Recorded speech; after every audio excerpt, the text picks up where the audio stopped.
Para nós, vamos abrir a palavra de Deus em 1 João, capítulo 2, versículos 18 ao 29. Primeira epístola de João,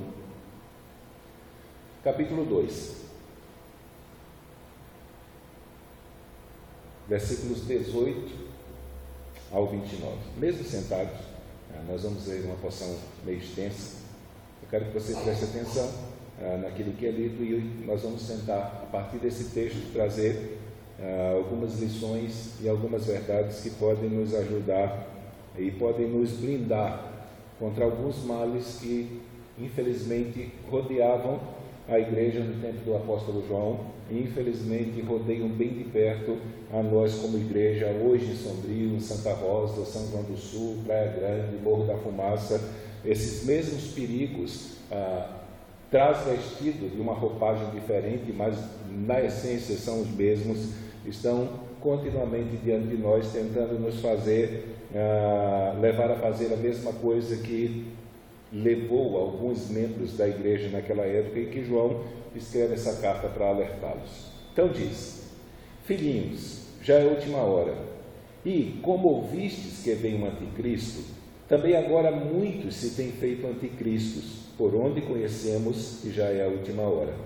Saíram de nós, mas não eram de nós, porque se fossem de nós, ficariam conosco.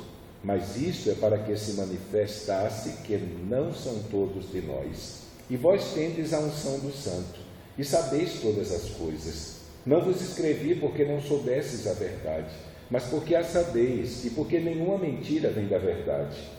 Quem é o mentiroso, senão aquele que nega a Jesus Cristo, que Jesus é o Cristo?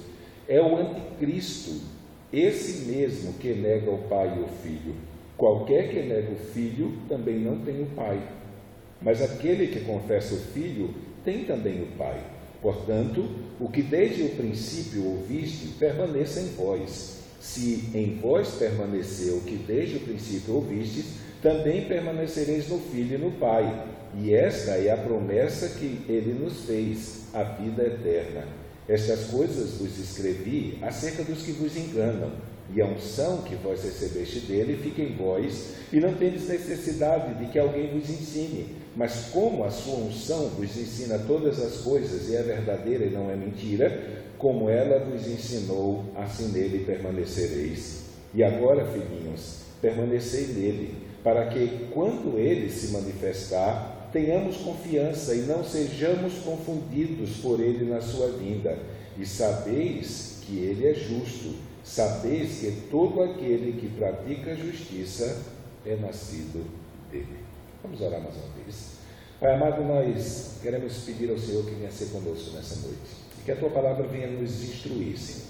Que a Tua palavra venha alcançar o nosso coração e a nossa mente nessa noite, que o Teu Santo Espírito ilumine o nosso entendimento para compreender de maneira clara as verdades contidas nesse texto, que podem nos ajudar, Senhor, e nos blindar contra os ataques das trevas, que comumente, vestidos com roupas aparentemente cristãs, tentam nos seduzir a fim de que abandonemos o caminho da verdade. Por isso, que o Senhor seja com a minha vida nessa noite, que o Senhor seja com a vida dos Teus filhos e filhas que se encontram aqui, e juntamente, Senhor, nós sejamos edificados pelo Senhor.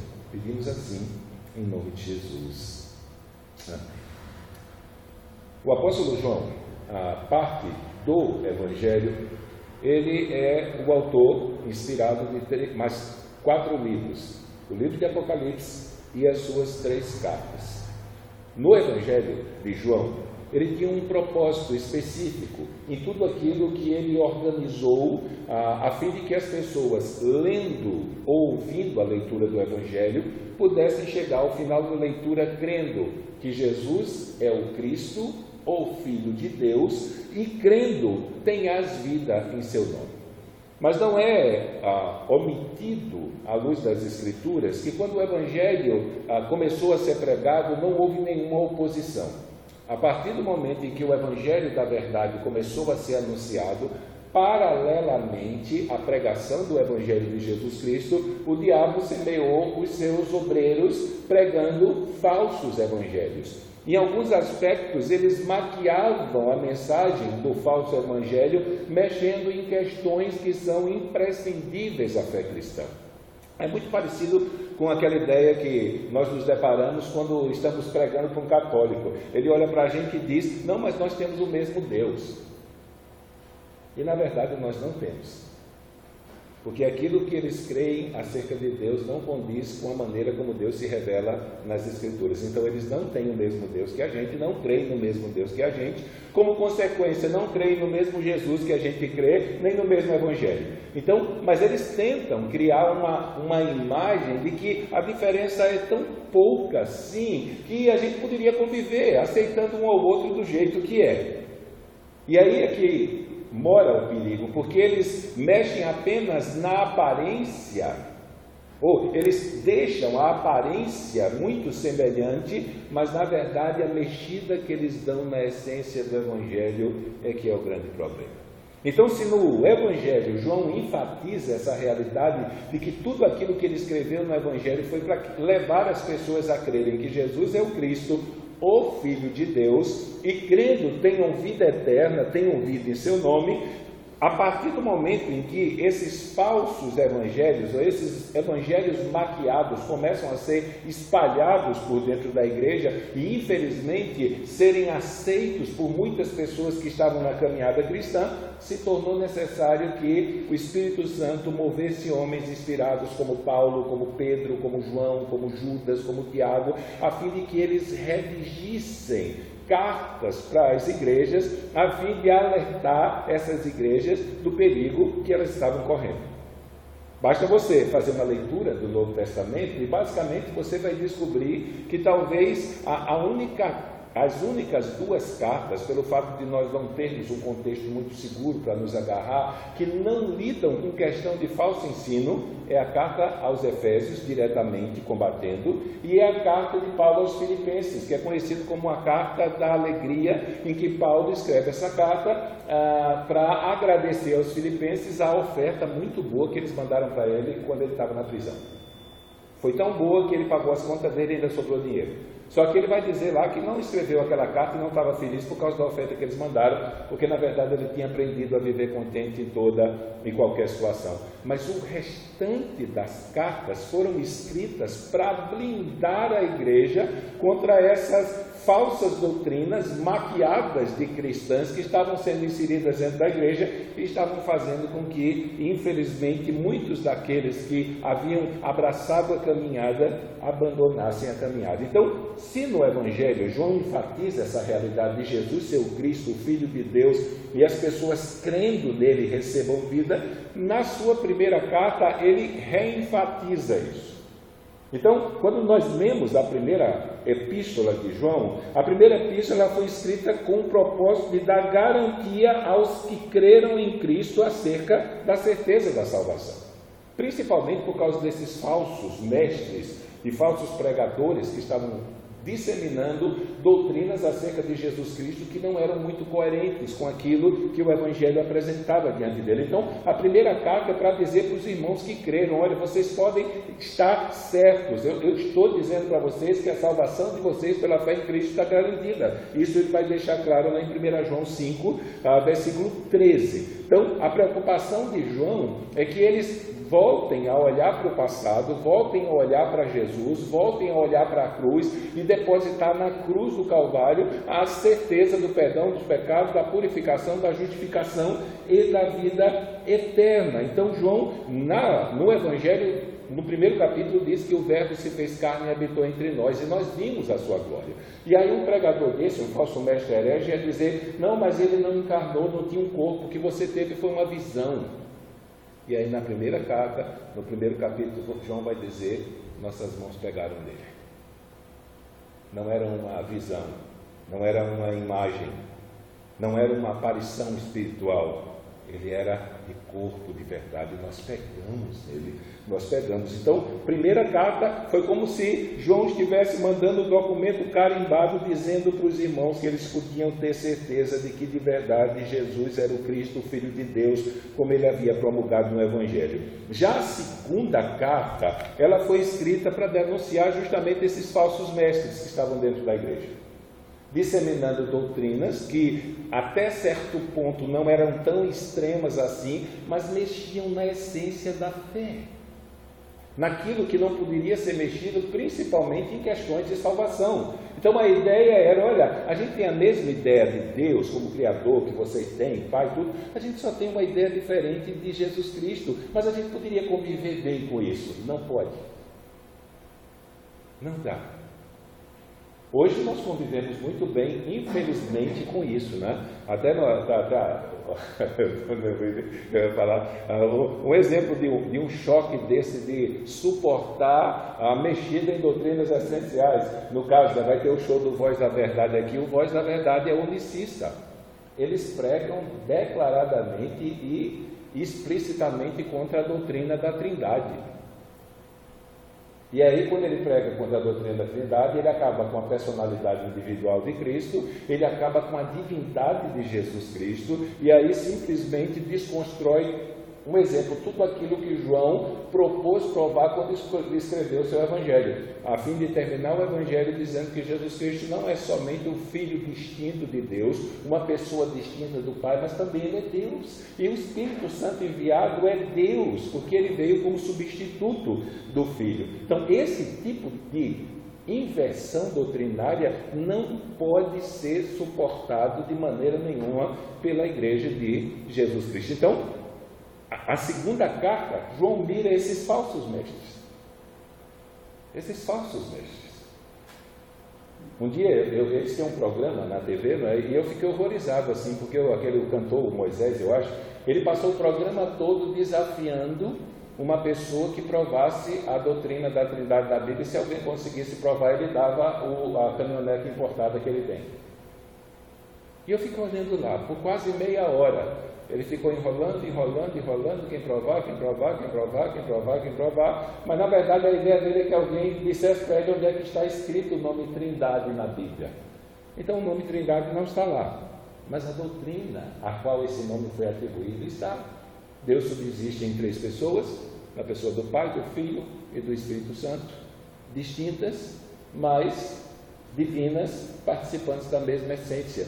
Isso é o que a Bíblia revela, isso é o que deve ser aceito. Então, alguns falsos mestres, eles simplesmente mexem na essência e mantêm uma roupagem aparentemente cristã, só que se mexeu na essência. Toda a construção doutrinária que conduz o ser humano à salvação, infelizmente, ela é perdida. Então, segunda carta, combate esses falsos mestres. E a terceira carta é um alerta ao perigo dos falsos líderes, falsos obreiros, falsos pastores que haviam sido inseridos dentro da igreja e que infelizmente não haviam sido enviados por Deus e não estavam exercendo a obra como deveriam. Então João escreve essa carta com uma preocupação, ou essas cartas, definir de maneira básica o que nós podemos conceituar de um cristão verdadeiro. Como eu posso afirmar, ou melhor, como eu posso conceber a ideia de que de verdade determinada pessoa é um cristão de verdade? Então João, ele vai nessas três cartas apresentar basicamente três alicerces sobre os quais a conversão de uma pessoa deve ser julgada. Então, se eu tiver que prestar atenção na pessoa e dizer, será que essa pessoa é crente de verdade? O que é que eu devo ver na vida dessas pessoas? Primeiro, a primeira prova é a doutrinária. Eu preciso saber no que essa pessoa creu acerca da salvação. E quando eu penso em crer acerca da salvação, eu preciso levar em consideração que ela crê sobre quem Jesus Cristo é. João diz, essas coisas foram escritas para que creiais ser Jesus o Cristo, o Filho de Deus, e crendo tenhas vida. Então, a pessoa tem que crer em basicamente duas coisas. Que Jesus é o Messias prometido, o Salvador que Deus anunciou no Antigo Testamento e enviou, e que Ele é Deus. Ela tem que acreditar nas duas coisas. Então, alguém acredita que Jesus é o Salvador e não acredita que Ele é Deus, ela não creu para a salvação. Ela precisa reconhecer toda a realidade da mensagem e tudo aquilo que traz implicações sobre isso. Se Jesus não era Deus, ele era um pecador como qualquer outro, e como consequência disso, a obra que ele realizou para salvar foi nula. E aí nós vamos ter que defender os que os liberais dizem, né? Que Jesus foi um judeu que tentou levantar um grupo para causar uma insurreição e se tornar rei dos judeus, e teve o seu plano frustrado e foi pregado na cruz e acabou. Mas isso não é verdade. Porque Deus, Ele é Deus.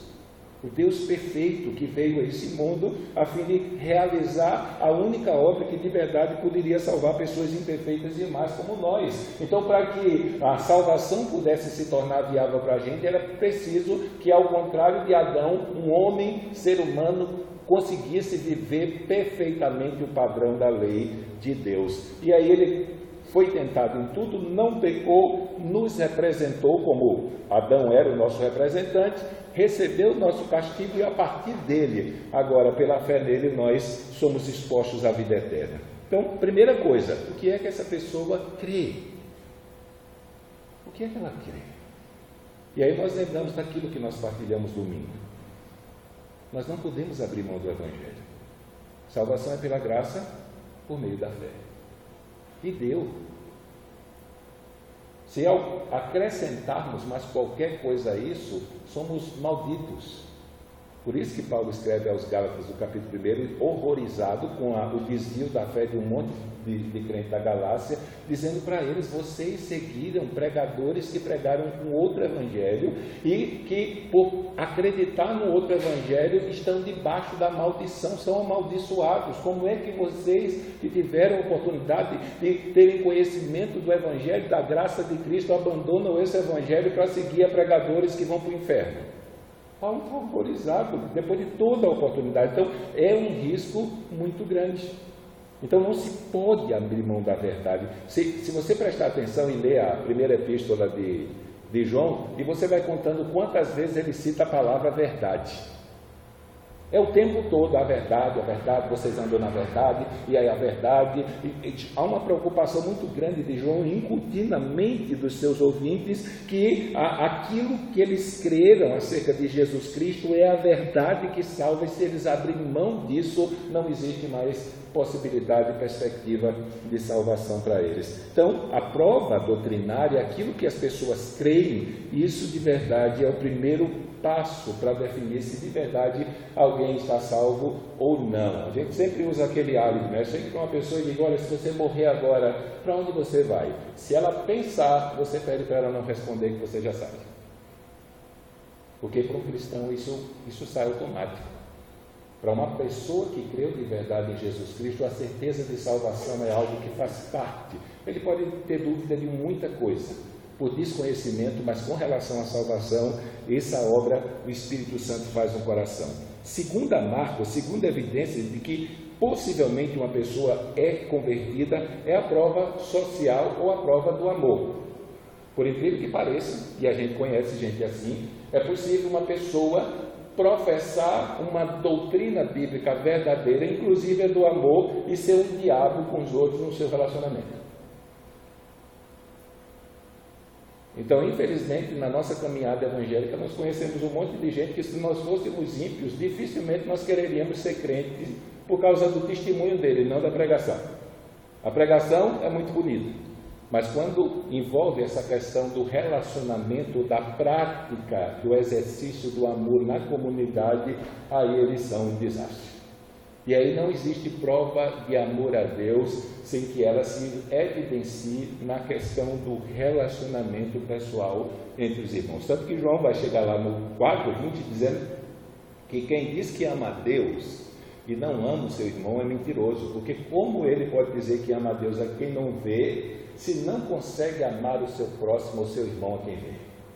Então João, ele é muito enfático, ele toca muito nesse assunto. Para você ter ideia, aqui só na carta dele, ele vai fazer algumas afirmações acerca dessa evidência social que é o amor. Ele vai dizer: quem não ama não é nascido de Deus, quem não ama permanece nas trevas, quem não ama permanece na morte, quem não ama jamais viu a Deus, porque Deus é amor. Não podemos separar a nossa relação com Deus da nossa relação com os irmãos. E aí ele vai definir que quem não ama seu irmão a quem vê, não pode amar a Deus a quem não vê. Então, o nosso amor a Deus, ele é refletido através do amor que demonstramos pelos irmãos. E a terceira evidência que João deixa acerca da possibilidade de alguém ter se convertido de verdade é a prova da evidência, é a prova moral, ou seja, a prova da obediência à vontade de Deus e à verdade de Deus. Ou seja, a manifestação visível na vida de um pecador que a obra da santificação começou. E a obra da santificação nada mais é do que o poder do Espírito Santo aplicando os princípios da verdade de Deus ao pecador, libertando do serviço do pecado e fazendo com que ele, como Paulo diz no capítulo 6 de Romanos, apresente o seu corpo como instrumento de justiça. Então, na concepção de João, nós não podemos pensar numa vida cristã no que a gente fala não tem nada a ver com o que a gente faz. A vida cristã é faça o que eu digo e faça o que eu faço. Se não for assim, então não é vida cristã. Por que isso é importante? Para que nós estejamos blindados contra esses falsos que têm surgido no meio da igreja a fim de desviar os crentes desse caminho que Deus estabeleceu.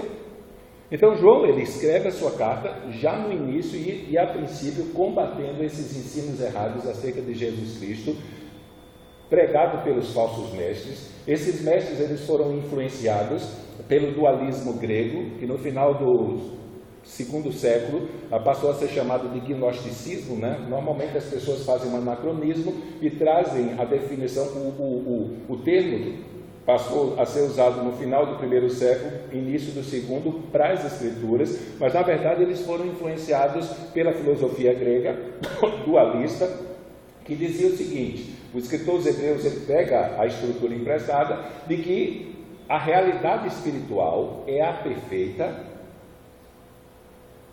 e a realidade boa, e a realidade material é imperfeita e má.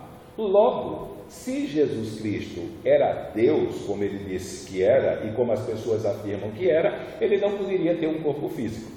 Então, o que eles fizeram? Criaram uma doutrina afirmando que o Cristo era um espírito. E o espírito do Cristo escolheu o homem chamado Jesus, entrou nele no momento do batismo e antes da sua crucificação se mandou e deixou o pobre Jesus lá para morrer na cruz sozinho. Por quê? Porque se Cristo tinha um corpo físico, então ele era mau, ele não era totalmente bom, não era totalmente santo, então não era Deus. Então eles fizeram uma distinção que hoje é feita pelos liberais, né, do Jesus histórico, do Jesus divino, da fé, e eles diziam que simplesmente o Cristo não tinha nada a ver, mas Jesus foi apenas um instrumento que o Espírito do Cristo usou para realizar a obra que tinha que realizar, depois o abandonou e foi embora. Então, Jesus Cristo, ou Cristo, não era humano.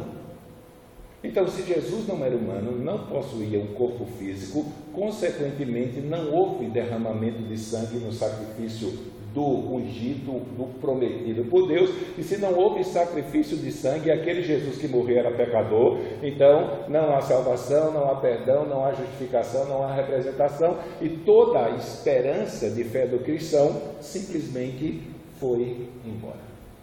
Então, quando a gente pensa nessa realidade do erro doutrinário, gente, isso é gravíssimo.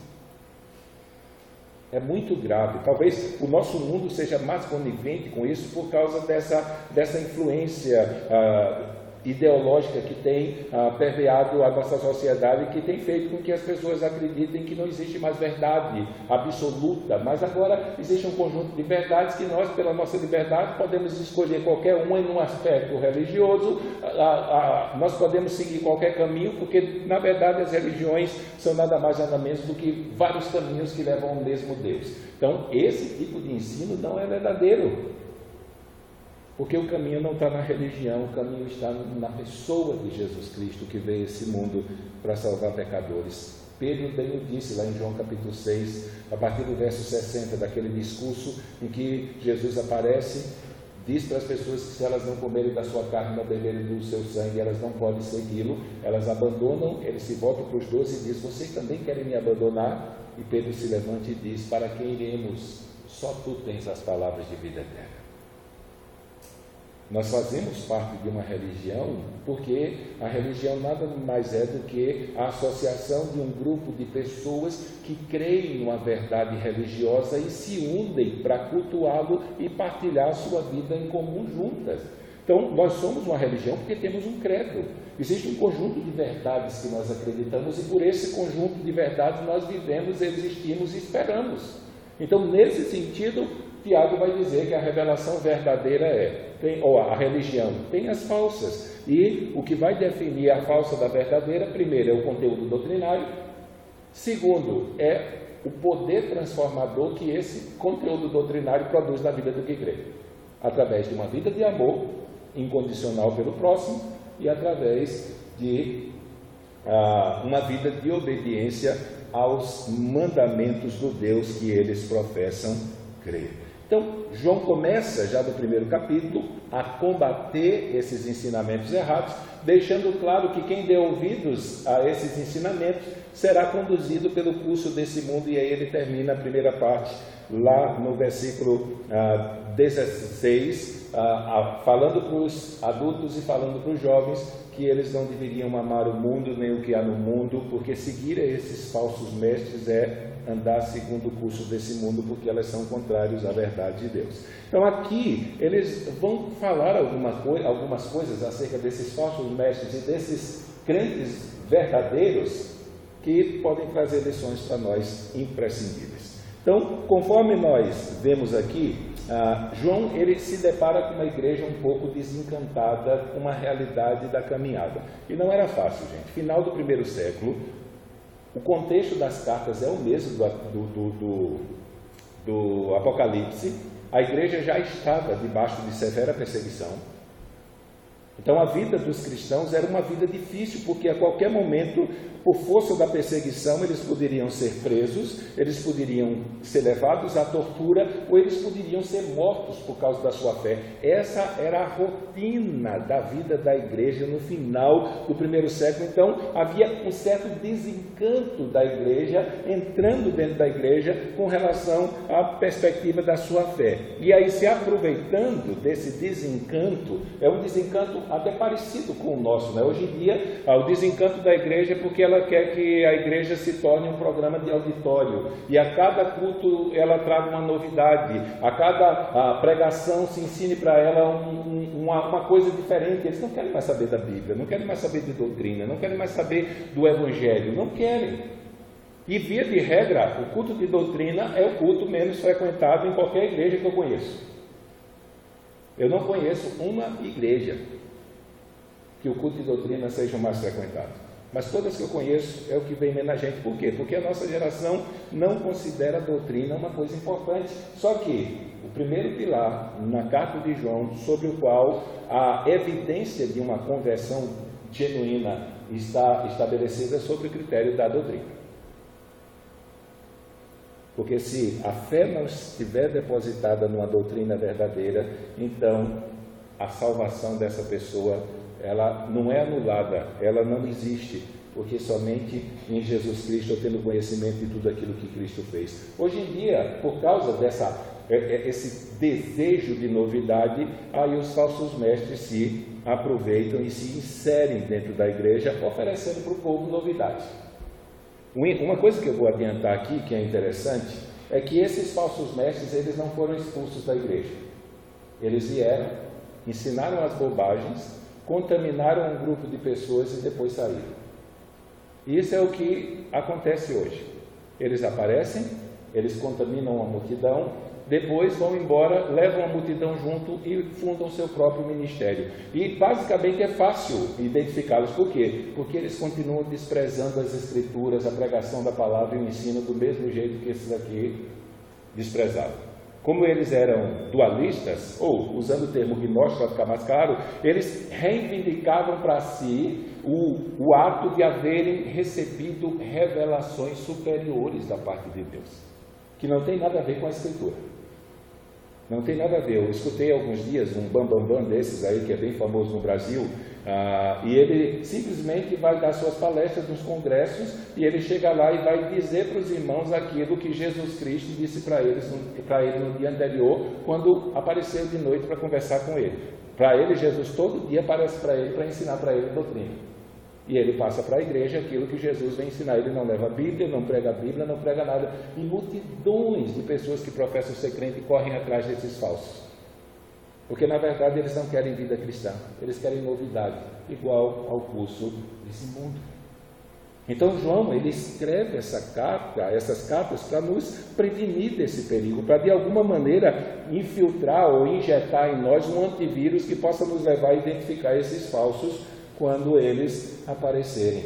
Eles ensinam o erro e depois criam uma situação desconfortável, saem da igreja, entre aspas, como vítimas, e aí, por força da emoção e não da razão doutrinária, multidões de crentes seguem essas pessoas a fim de que elas possam satisfazer os desejos maus do seu coração.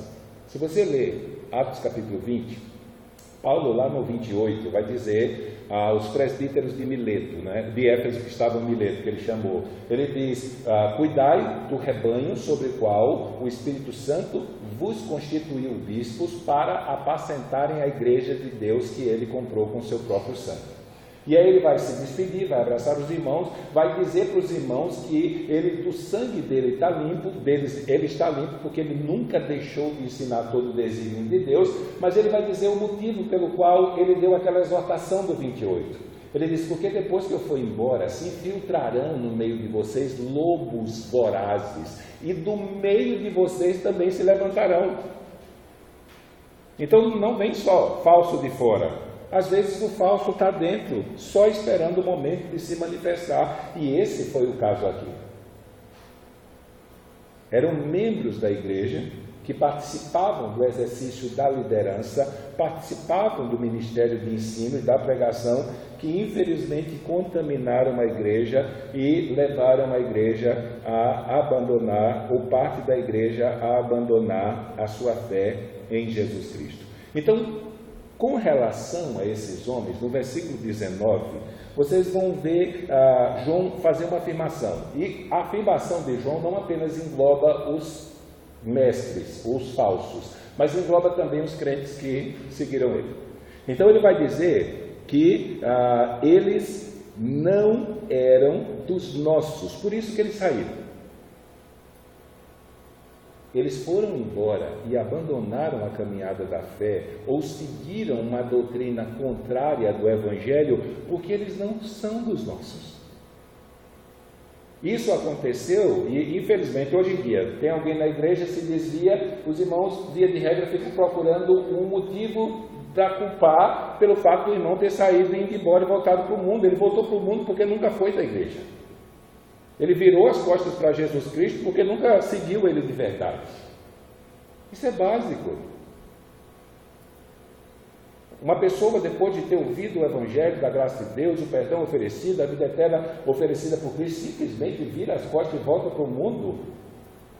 Não foi porque nenhum irmão olhou para ele com cara feia. Ele vai arrumar um álibi para tentar não aparentar a maldade que existe no coração dele, governando o coração dele, que fez ele preferir o mundo do que Cristo. Então, nesse sentido, se foi e voltou a se lambuzar na poça de lama, é porque nunca foi.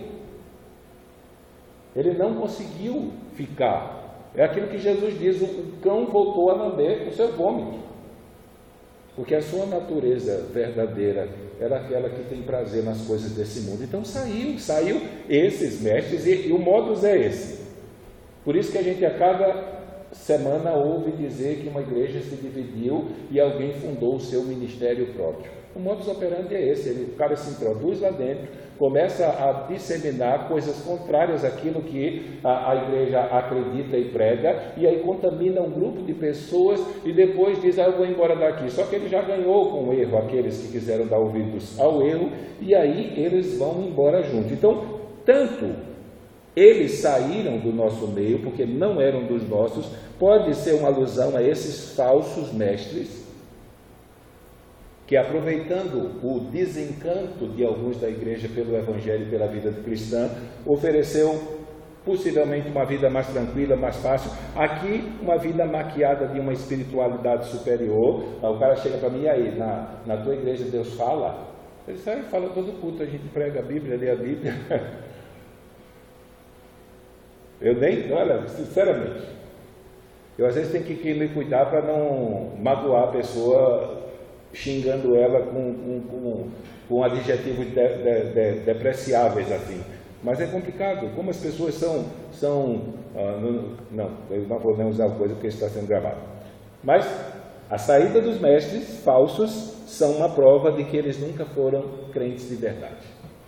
Depois, essa afirmação também pode significar a realidade dos que saírem junto com eles, não pertencerem à igreja, nem eles, nem aqueles que o seguiram. E aí, isso é uma prova clara que nem todos que fazem parte do rol de membros de uma igreja evangélica fazem parte dos nomes escritos no livro da vida. Semana passada uma pessoa chegou e disse: pastor, o senhor não acredita que eu vou para o céu? E eu estava conversando com um grupo da igreja e disse: olha, a gente está aqui. Quem desse grupo aqui eu tenho certeza que vai para o céu? Eu. O resto eu não tenho. E eu perguntei para a Thalita, estava lá: Thalita, tem certeza que vai para o céu? Ela disse: tenho. Eu acho que eu vou encontrar com a Thalita lá. E tu, fulano, tem certeza que vai para o céu? Eu tenho, pastor, eu acho que eu vou te encontrar lá. Mas a única pessoa que eu posso ter certeza de verdade que vai sou eu. E aí todas as implicações acerca de crer na verdade, o amor de Deus se revelar na vida da gente e a questão de uma busca de uma vida de santidade adequando à verdade de Deus, isso faz parte da caminhada. Vários escritores falaram sobre isso. Um disse que o pertencer à igreja como comunidade visível, não garante que um homem pertença a Cristo. Não garante, não é uma prova. Outro disse que aqueles falsos mestres puseram em evidência com seu afastamento que nem todos os que estão na igreja pertencem a ela. E aí ele pega o exemplo de Paulo lá em Romanos 9,6, quando diz que nem todos que são de Israel são de verdade israelitas. Nem todos que eram judeus carnais eram participantes da herança eterna de Deus, porque o princípio era o mesmo princípio de Abraão, as pisadas da fé. Então, um crente verdadeiro, ele sabe a verdade. Ele vai usar esse termo no verso 20, depois vai repetir no versículo 27. No versículo 20, ele vai lembrar aos irmãos que todos eles possuem conhecimento. Conhecimento de quê, gente? Dos princípios básicos da salvação. Que é justamente esses princípios que esses falsos mestres estavam denegrindo. Muito comum hoje no nosso dia, quando a gente conversa às vezes com evangélicos de outros lugares e falamos para eles sobre a certeza de salvação que nós temos por causa da obra de Cristo, e eles dizem: não, irmão, não é assim. Jesus Cristo fez a parte dele e nós temos que fazer a nossa. Eis aí uma pessoa que foi contaminada por um falso ensino. Uma pessoa que está sendo doutrinada por um falso mestre, que está depreciando, diminuindo e anulando o poder, a suficiência e a eficácia da obra de Cristo para salvar o pecador. E simplesmente está dizendo que se for só por Jesus Cristo, ninguém vai para o céu. Complicado lidar com uma coisa dessa. E às vezes a gente ouve um abençoado desse e não tem coragem de dizer: irmão, senta aqui comigo. Tu aprendeu isso aonde? E explicar para ele o caminho. Eu não digo nem que, porque pode ser possível, porque é um fato que se essa pessoa morrer acreditando nisso, ela vai para o inferno. Não importa o tempo em que ela esteja frequentando ou sendo membro de uma igreja evangélica. Ela não creu no evangelho, ela creu no ensino falso. Mas no que diz respeito à mensagem da salvação, todo cristão de verdade, ele sabe. É por isso que João vai dizer aqui que todos eles possuem o conhecimento. Não é algo escondido acerca de Cristo sendo Filho de Deus, que encarnou, que veio a esse mundo e se entregou pelos nossos pecados e foi crucificado, recebendo o nosso castigo, derramou seu sangue para trazer o perdão de pecado e nos conferir vida eterna àqueles que creem. Isso aí, todo cristão verdadeiro sabe. Não há espaço para dúvida, porque esse convencimento foi espiritual.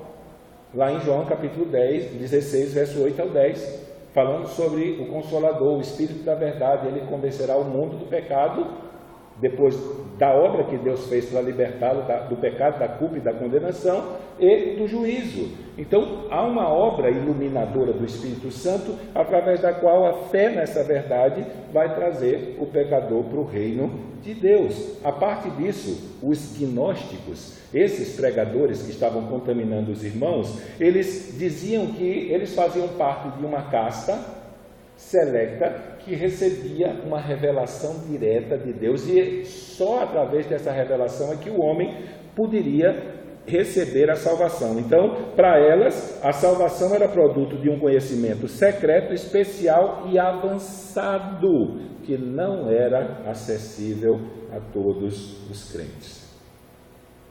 É muito parecido com aquilo que é reivindicado pelos pregadores da teologia da prosperidade, que eles receberam uma unção especial de Deus para ensinar as aberrações antibíblicas que eles ensinam em nome de Deus.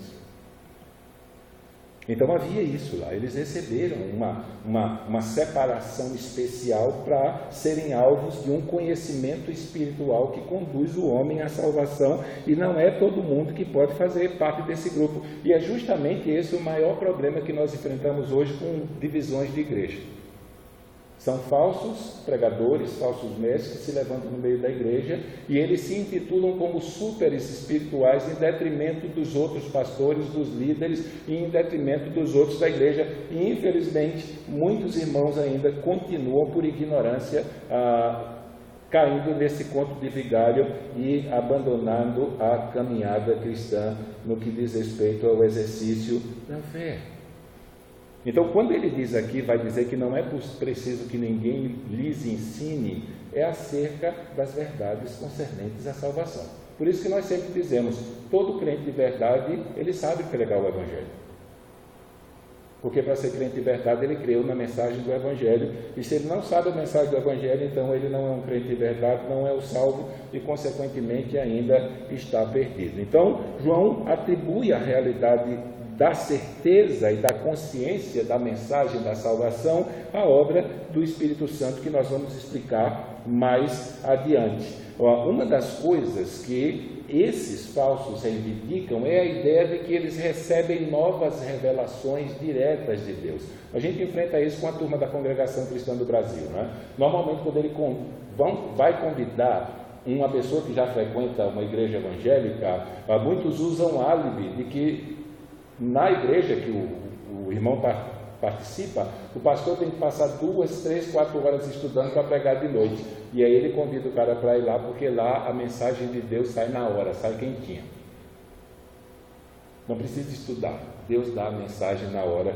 E infelizmente muitos se sentem iludidos por esse tipo de apelo, por esse tipo de convite, e esquecem que o princípio aqui que João vai estabelecer não é que os crentes precisam ficar correndo atrás de novas revelações, porque se é nova revelação é falso. Se traz esse nome na frente, nova, e Deus revela coisa nova, então você já sabe que esse aí é um falso mestre, falso profeta, ou falso obreiro, falso pregador, falso qualquer coisa, porque o cânon foi fechado.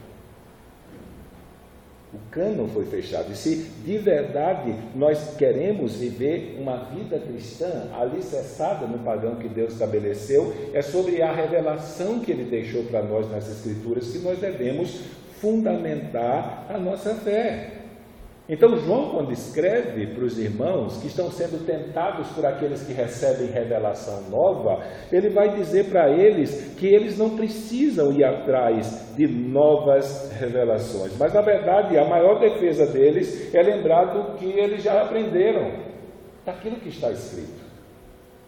Então a vida, principalmente na nossa era, depois do cânon fechado, depois de termos a Bíblia completa, a palavra de Deus completa na nossa mão, a estabilidade e a segurança da nossa vida cristã deve-se ao fato de nós nos lembrarmos continuamente daquilo que está escrito na Bíblia Sagrada. e não ficarmos correndo atrás de novidade.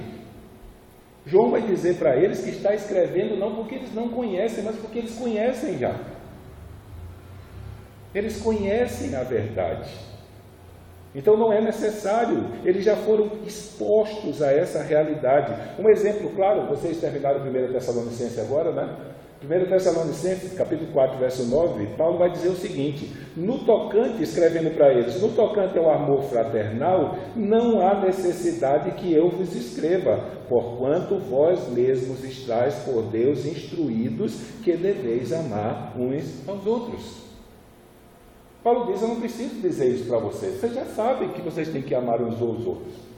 Vez por outra alguém chega para mim: pastor, aqui na igreja a gente tem que fazer um encontro de casais, porque a questão dos casais está uma dificuldade. A questão dos casais está uma dificuldade não é porque precisa de encontro de casais, é por causa da desobediência.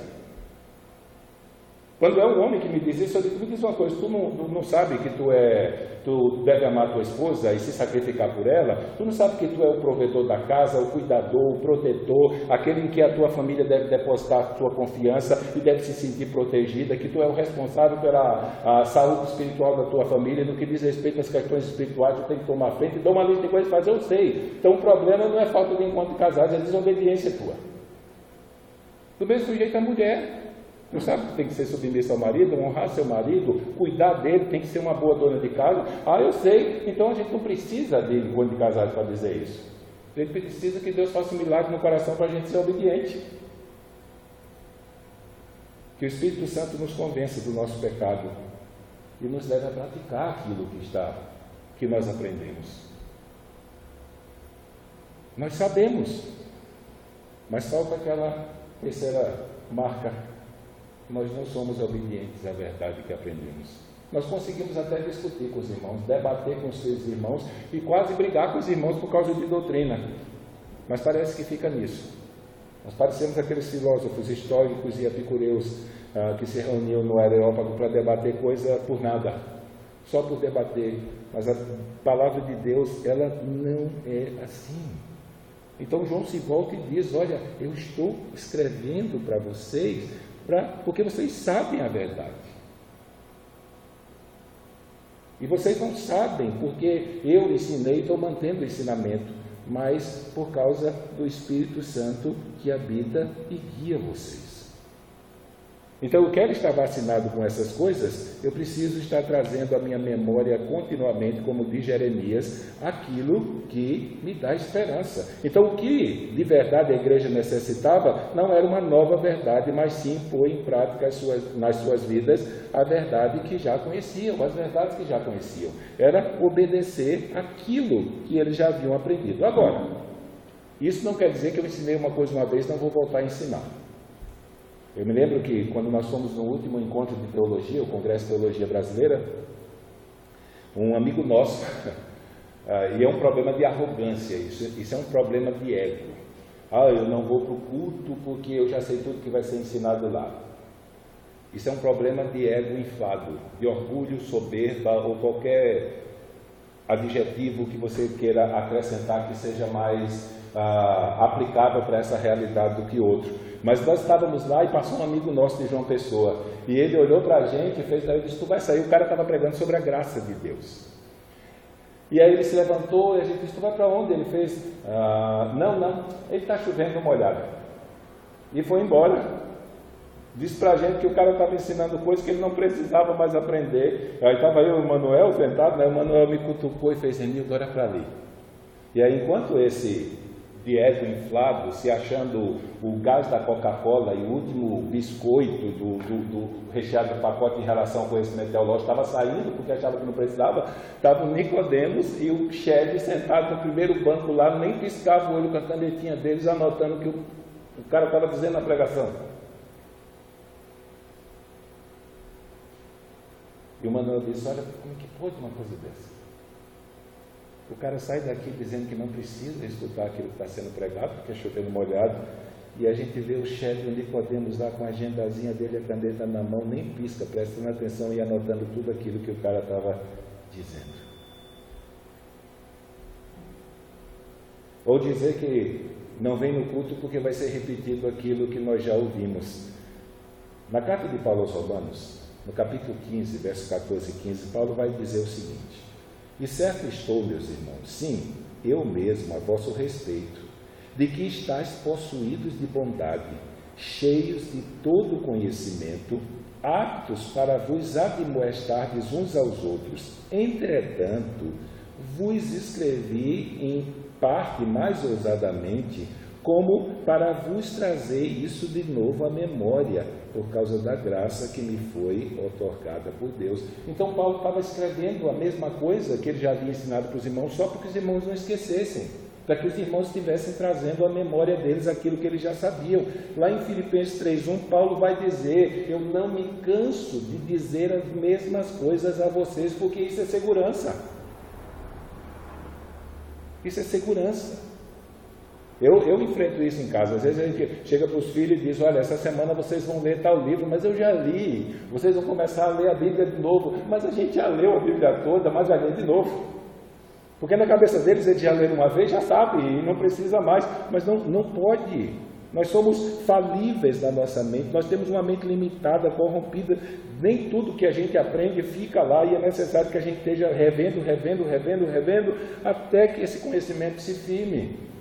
Então, nesse sentido, João, ele tem essa preocupação. Nós, basicamente, ensinamos para que os crentes aprendam e depois ensinamos de novo para que eles não se esqueçam. Porque se nós não estivermos continuamente ligando por isso, infelizmente, nós vamos esquecer do que aprendemos e aí aquela obra de santificação não vai aparecer na nossa vida. É uma verdade fundamental da vida cristã, que a minha vida mudaria imediatamente se apenas puséssemos em prática o que já sabemos. Semana passada estávamos contando aquela ilustração do hindu que se converteu, uma missionária trabalhava na Índia, foi trabalhar e se converteu um hindu. E aí ela convidou ele para vir para a classe de discipulado. Ele, tá bom. Aí ele veio no domingo seguinte para a classe de discipulado, aprendeu a primeira lição e foi embora. Passou uma semana, 2 semanas, 3 semanas, 4 semanas, 1 mês, 2 meses. A missionária disse: eu acho que ele abandonou a fé. Ele só foi uma emoção e tal. 3 meses depois aparece um hindu de novo na sala de novo convertido, todo animado.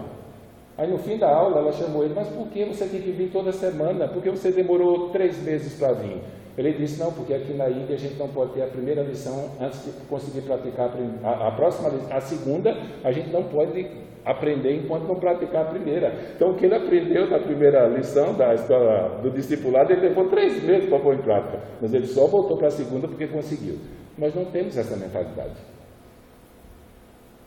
Se a gente tivesse essa mentalidade de que tudo isso que a gente tem aprendido nas Escrituras é para a gente pôr em prática, então a nossa vida mudaria radicalmente. Radicalmente, porque a mudança é essa: eu ouvi e obedeci. É igual aquela missionária que trabalhava nas regiões ribeirinhas, né? Que depois já, de velha, foi entrevistada e alguém lhe disse: olha, me conte como é que foi o seu chamado. O pastor Paulo César contou para nós o testemunho dela. E ela parou, pensou e disse: eu nunca tive um chamado.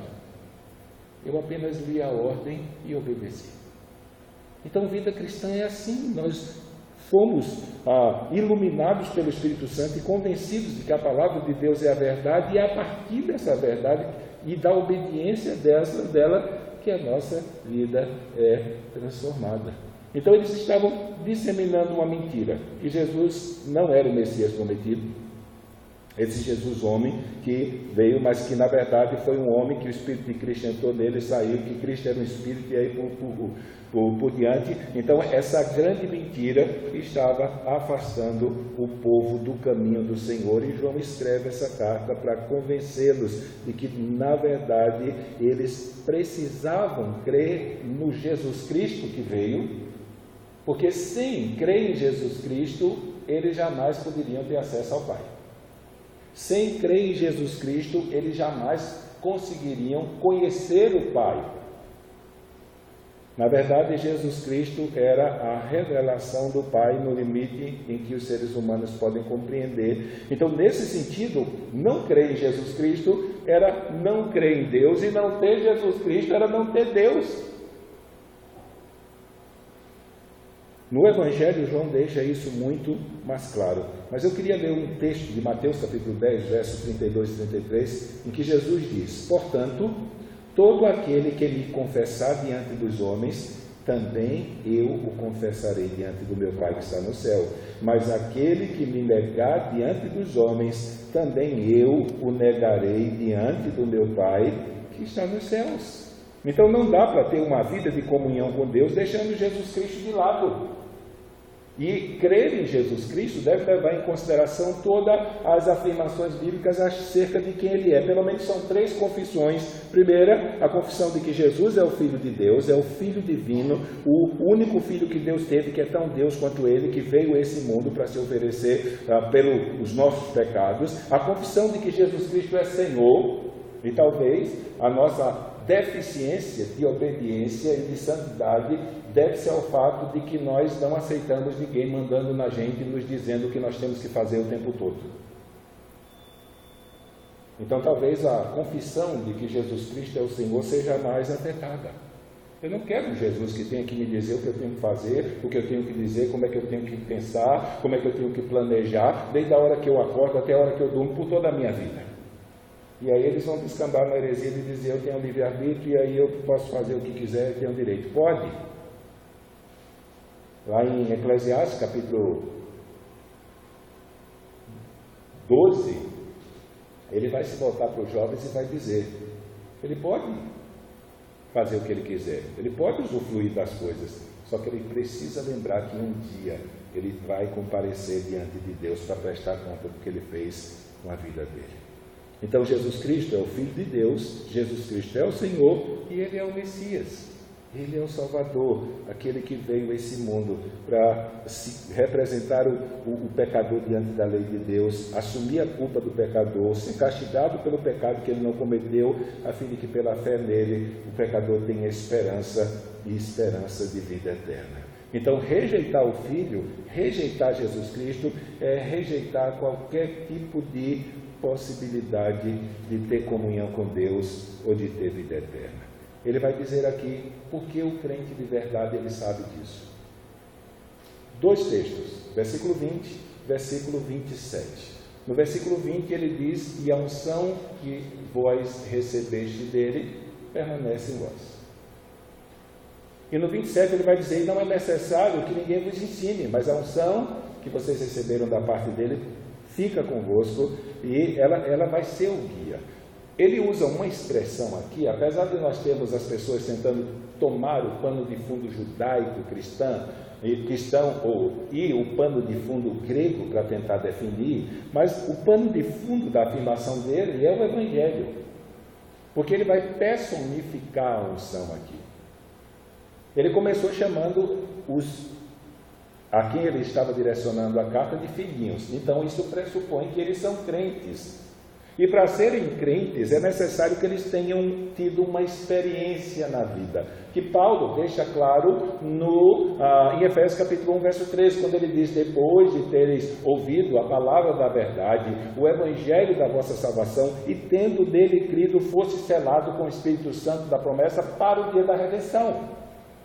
Então aqui ele personifica uma unção que vem habitar e fica, uma unção que ensina e guia na verdade. E aí a gente corre para o Evangelho e começa a perguntar ao Evangelho de João: que unção é essa que receberíamos da parte de Jesus Cristo e que ela permaneceria em nós pelo tempo inteiro e que ela nos ensinaria e nos guiaria em toda a verdade? E aí, se nós tomamos aqui a palavra unção, removemos e colocamos a palavra Espírito Santo ali, tudo aquilo que João ensina sobre a caminhada da vida cristã e quem quer que está por trás desse processo santificador vai fazer sentido. Então, um crente sabe que Jesus Cristo veio em carne e que de verdade ele foi homem. E que ele, apesar de sendo Deus, morreu naquela cruz em sua humanidade no nosso lugar, recebendo o castigo do nosso pecado. Ele era uma pessoa real. E não é preciso que ninguém tenha que lembrar isso para a gente. Esse tipo de ensino não, porque o Espírito Santo que foi dado na sua obra, na vida de um pecador não convertido, ele começa convencendo o ser humano do seu pecado. E depois o convence dessa obra maravilhosa que Deus fez para salvá-lo definitivamente pela vida, pela morte, ressurreição e ascensão de Jesus Cristo. Então, temos que ter cuidado com relação àquilo que ouvimos ou que cremos. Infelizmente não mudou muito, as divisões estão por aí, cada semana nós ouvimos mais uma, somos estimulados e quase forçados a declarar e a reconhecer esses grupos como evangélicos. Aqui na nossa região tem uma infinidade, no mínimo umas 10 que se intitulam igrejas evangélicas, que eu não reconheço elas como igrejas evangélicas, não reconheço os obreiros como pastores e acredito que deve ter crente convertido e enganado lá, mas via de regra, boa parte daqueles que frequentam, eu não acredito na salvação deles. Eles abandonaram a verdade para seguir fábulas. Eles abandonaram a palavra de Deus escrita para correr atrás de novas revelações. Isso não faz parte da obra do Espírito Santo no coração de um crente verdadeiro. E via de regra, boa parte deles estão preocupados com uma santificação muito diferente daquela que as Escrituras ensinam. Então, João deixa claro aqui, nem todos que estão arrolados no hall de membro das igrejas estão arrolados no livro da vida de Jesus Cristo. E mais dia, menos dia, eles vão sair. Eles vão abandonar. Alguns vão seguir falsos pregadores, falsos obreiros, falsos mestres, principalmente porque às vezes essas pessoas são carismáticas, às vezes o ensino deles é atraente, mas não é verdadeiro. Por isso que, como vimos domingo, temos que nos apegar às verdades ouvidas. Então aqui basicamente duas coisas vão testificar essa realidade da possibilidade de alguém haver se convertido genuinamente. Primeiro, é aquilo que ele acredita como princípio de fé. Isso vai distinguir tanto os crentes como os pregadores. Então, às vezes a gente vai tecer algum comentário sobre algum pregador e alguém já diz, mas ele já pregou coisa certa. O problema é quantas vezes uma pessoa precisa assassinar outra para você chamar ela de assassino. Quantas vezes uma pessoa precisa roubar para você dizer que ele é um ladrão? Quantas vezes uma pessoa tem que estuprar para você chamar ela de estuprador? Ou quantas vezes um terrorista tem que botar uma bomba e ir para o mercado público, explodir, matar um monte de gente para você dizer que ele é um terrorista? Precisa fazer isso 100 vezes.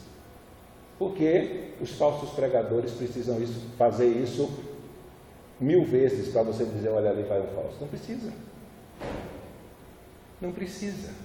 Nós precisamos entender que é um risco muito grande não estabelecer uma distância relativa a essas pessoas. Por causa do meio em que a gente vive, a gente não tem como separar, mas precisamos manter uma distância considerável.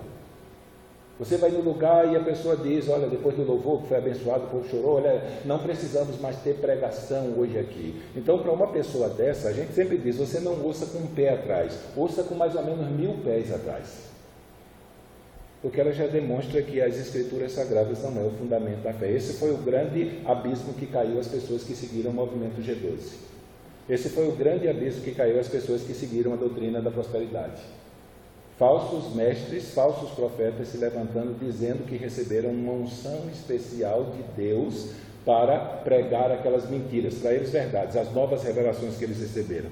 Só que João vai dizer aqui que só existe uma unção verdadeira na vida do cristão. E é para todo cristão, é única. É o Espírito Santo que foi dado por intermédio de Cristo para habitar no crente. E iluminá-lo na compreensão da verdade, guiá-lo na compreensão da verdade e transformá-lo nessa hora da aplicação da verdade à sua vida até que ele chegue perfeito no último dia. Então nós temos uma evidência externa que testifica a possibilidade de nós sermos crentes de verdade, é o quanto nós acreditamos e temos a Bíblia como é dito, única regra de fé e prática. A parte disso é contra a Bíblia, então estou fora. E a segunda é o testemunho do Espírito Santo nos movendo a acreditar nessa verdade. Se o Espírito que em nós habita nos guia para seguir o erro, então estamos com um problema muito sério. Se o Espírito que em nós habita não nos faz ficar horrorizados quando o erro doutrinário é pregado, tem alguma coisa errada com o Espírito que está habitando na gente. Então João nos alerta aqui. E a coisa não é diferente. Hoje nós temos mais problemas que ele. Aqui era o problema do gnosticismo. Tiago tinha problema com o antinomismo. Paulo tinha problema com legalismo. Então, havia uma série de ensinos errados que estavam querendo entrar na igreja e conquistar o coração e a fé dos crentes. E aí os apóstolos, inspirados, começaram a escrever para blindar os irmãos. E eu e você não precisamos que Deus levante uma pessoa falando de maneira sobrenatural para nos blindar. Se nós queremos ser blindados contra esses falsos mestres, falsos obreiros, falsos pastores, falsos profetas, falsos ensinos, então nós temos que nos voltar e buscar conhecer a verdade antiga. Que Judas diz, eu quero terminar aqui em Judas 3, que enquanto estava escrevendo acerca para os irmãos sobre a comum salvação, se sentiu movido a exortar os irmãos a batalhar pela fé que de uma vez por todas foi entregue aos santos. Então, se você vê a palavra de Deus sendo deturpada, como crente, você não pode ficar calado. Se você vê o nome de Jesus Cristo sendo mal falado, ou a pessoa de Jesus Cristo sendo mal apresentada, eu e você não podemos ficar calados. Porque a verdade de Deus está sendo deturpada. As trevas estão sendo espalhadas, e se a luz não brilha para que as trevas não prevaleçam, então as trevas vão crescer. Então não foi para isso que Deus nos deixou a sua palavra. Não foi só para que a nossa vida fosse iluminada, mas que através da nossa vida, aqueles que estão em trevas possam enxergar a luz. Então vamos orar. Vamos pensar nisso. Até parece que João escreveu essa carta há pouco tempo. Porque se eu perguntar para você, você já ouviu falar de divisão de igreja? De obreiros que, em nome de revelações sobrenaturais diretas de Deus, que o coitado do pastor presidente lá não tinha, arrebanhou um grupo de pessoas e fundou a igreja mais mega espiritual, que só tem busca por poder, normalmente por santidade nenhuma. Gente, isso está aí diante dos nossos olhos. E muitas vezes, infelizmente, vemos membros da nossa igreja iludidos com isso. Não podemos pensar nisso. Quando a verdade de Deus é abandonada, quando a Bíblia não é suficiente, o povo vai correr atrás de novas revelações e cujas mensagens não têm garantia nenhuma. Então alguma coisa está errada e nós precisamos pedir a Deus que nos blinde disso, que nos faça voltar para a sua palavra. Manifeste na nossa vida o seu amor incondicional e pelo poder do seu Santo Espírito opere a obra da santificação na minha vida, na sua vida e na vida de todos aqueles que creram. Precisamos orar, Senhor. Deixa chamar o pastor Silvano para estar orando. Que Deus nos abençoe.